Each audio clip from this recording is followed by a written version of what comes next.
Guys, makakain pala itong prutas na to guys. Makakain pala ito, maliliit na bunga. So makakain pala ito na guys. Anong tahalugan to guys? Anong prutas to? Ang dami.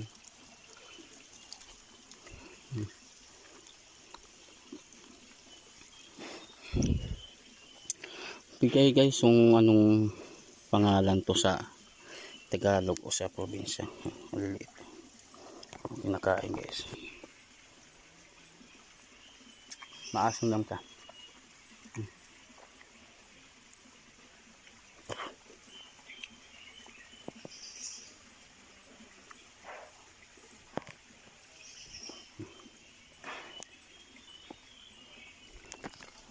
Guys, comment lang po sa comment section kung ano po yung prutas niya.